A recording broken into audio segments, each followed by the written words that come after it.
It is that time of the week, and I'm talking about Econo Chat, Let's Talk Business with Mr. Daniel Steinman. I'm your hostess, Elsie Tivnyani. A warm welcome to everyone tuned in right now, and a warm welcome to Mr. Daniel Steinman as well. Today we are talking something that we used to call blacklisting, but nowadays they refer to grey listing. Maybe Mr. Daniel Steinman can elaborate more on that. Elsie, we heard a lot about grey listing since about February last year, when South Africa was grey listed by the so-called Financial Action Task Force. Okay. So we didn't think it would happen to Namibia because we were making such good progress addressing all the shortcomings that were identified about 2 years ago in our legal framework to prevent money laundering, because that's the big issue. Yeah. So then it happened on the 23rd of February, where the whole country was in mourning because of our president, and here comes the FATF and they slap a grey list on us without any regard of where we as a society were at that point, because I think it was very insensitive. They could have waited until we were done with the funeral things that we need to take care of. If you say goodbye to a big leader, you don't want it interrupted by the interest of parties outside your country. Of course. This is my own personal opinion. I think the timing was very bad.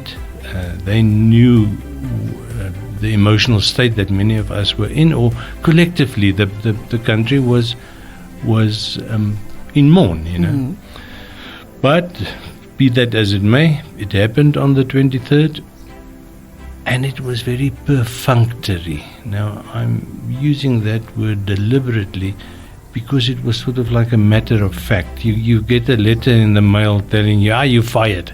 Elsie, you no longer work here, that sort of thing. No discussion, no engagement. The Bank of Namibia was basically just informed, now you grey listed.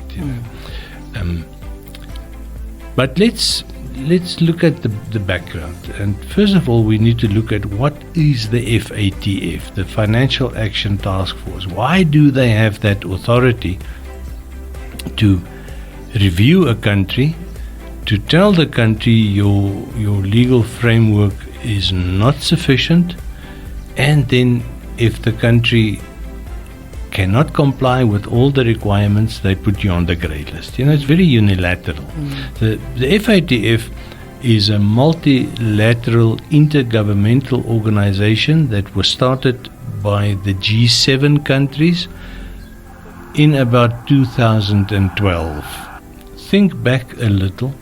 FATF, grey listing, those were not big issues 5 years ago. Yeah. If you ask anybody 5 years ago, what is grey listing, they would say, what are you talking about, Never heard of it. So they actually started actively engaging the South African government in 2012.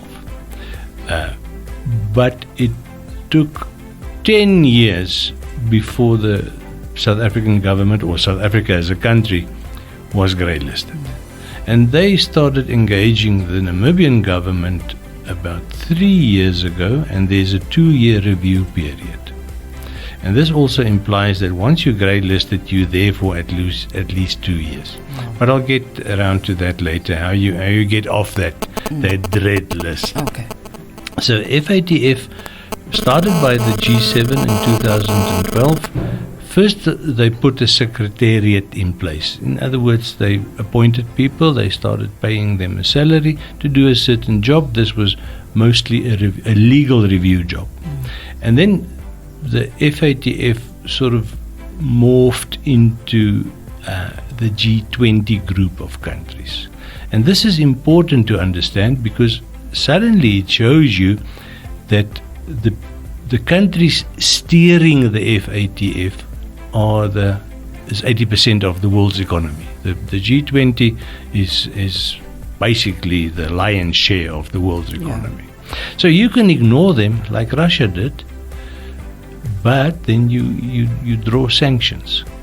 So if you want to trade with the G20, and we trade with, I would say 99% of Namibian trade is with G20 member countries, it means that you have to comply with what they tell you. It also means that they are not without teeth. They don't have a court, and they don't have a police force and nothing. They just greylist you. But that makes you a pariah in the world trade scenario. It cuts you off from your trading partners. So the threat is very direct, very tangible. So what happened is that we, when the first review for Namibia started, I think it was in 2021. It was immediately after COVID. They identified 72 legal positions which they deemed insufficient to prevent money laundering. Now, in the meantime, since that first review almost 3 years ago, there were a number of developments. But let's first go for a break, and then we come back, and then I talk about the implementation side of getting a country on the grey list. Okay, let's quickly go for that short break.